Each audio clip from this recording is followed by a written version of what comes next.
Welcome to this world documentary that aims to examine ways composers can use different text types to explore experiences of war. We will be referring to the sources Gallipoli, Stay Where You Are and Leave, Warhorse, and focusing on a variety of techniques used to shape meaning and the effects they achieve by using these. We will also explore the different aspects of World War One through their themes highlighted in these films, plays, and novels. Some of these themes include mateship, duty to country, courage, loss of innocence, and fluidity of war. Now we will hand it over to Jacob Saville, who will be talking about the film Gallipoli and the techniques that are evident. Thanks, Charlie. Today I'll be talking about how Gallipoli represents World War One from the perspective of an Aussie kid living in Perth. In this film, the main character is named Archie and he wants to join into the Light Horse so he can protect his country.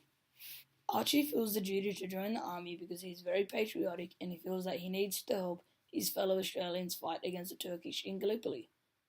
Archie goes to major lengths to get to Perth so he can enlist into the Light Horse, and he also makes a friend along the way, which he persuades to join the army and help protect Australia. In this great film directed by Peter Weir, there are many film techniques that are used extensively in this film. For example, in the scene where the Australians are at Gallipoli ready to jump over the trench and into machine gun fire, the music is slow and creates a sense of sadness for the viewers. This really sets the mood and shows that the war never ends in total victory. Also, Peter Weir incorporated many camera angles and techniques in his film which shaped the film itself. One special camera technique I really admired was at the end of the film when Archie is running towards the Turkish trenches and the Turkish started firing from all angles and Archie gets hit.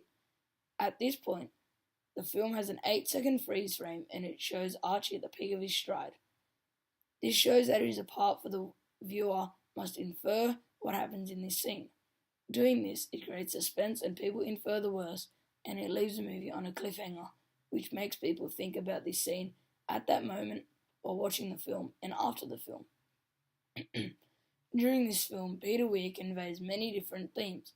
For example, when Archie creates a fake identification to enlist into the army, this shows that he is very adamant to join into the Australian army. This shows he is feeling a strong sense of duty and patriotism throughout this scene. Peter Weir also represents home front in this film by showing us how the people back in Australia were supporting the troops over in Gallipoli by sending over food, water and other resources they required whilst they were fighting against the Turkish in Gallipoli. Also, when Frank, Archie's friend, said, "The thing I can't stand about you, mate, is you're always so bloody cheerful." This is showing that Archie isn't affected by the war that he's heading into because he's going into it with his mates. This is showing there is a strong sense of mateship between Archie and his mates in the army fighting alongside him. "We're going" is also a quote that is important in this film because it shows that there is no turning back now. This quote is used when they were ready to run straight into the machine gun fire from the Turkish and that there is no turning back from this point on. Now it is time for Tony to talk about the play script Warhorse.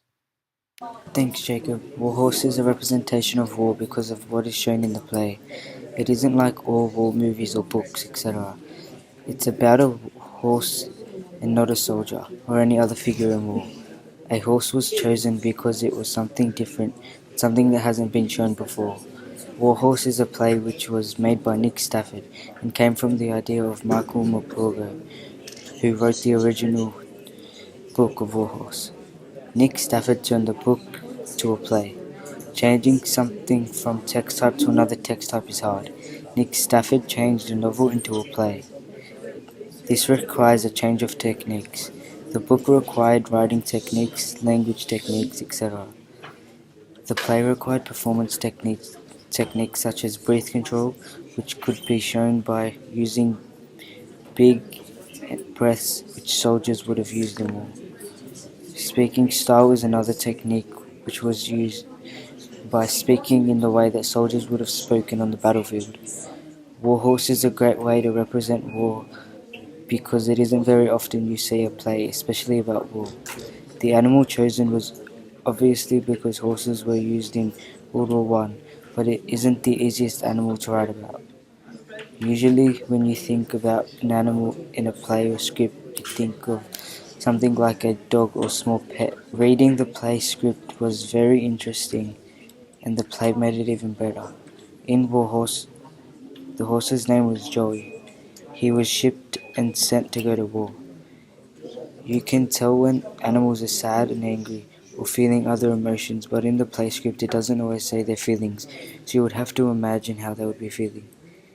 In the play, it is easier to know how the horse is feeling by their facial expressions and the sounds they are making.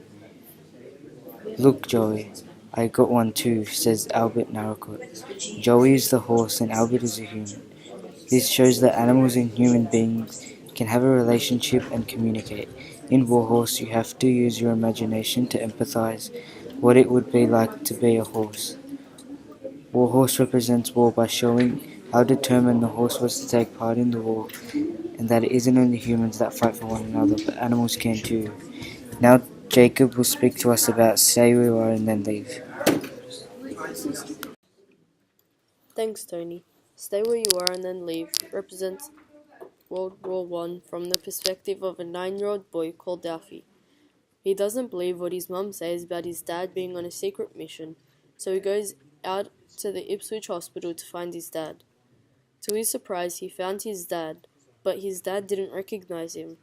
Alfie made it his mission to try and get his dad out of the hospital because it believes that it will help him. Alfie believes that it is his duty to save his dad when he said, "I have to save him." One literary technique used was a metaphor. When Alfie's dad is telling him what the sergeant told him when they had to run out of their trenches at night, "Stay where you are and then leave."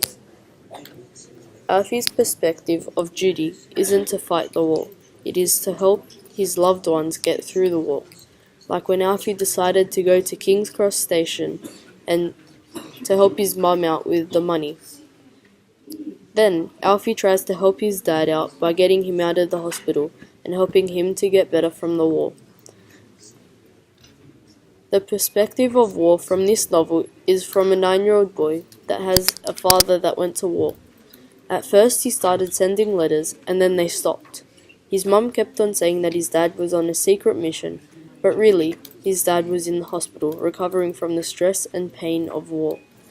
Alfie made it his mission to get his dad back home, and he does, just his dad doesn't remember where home is.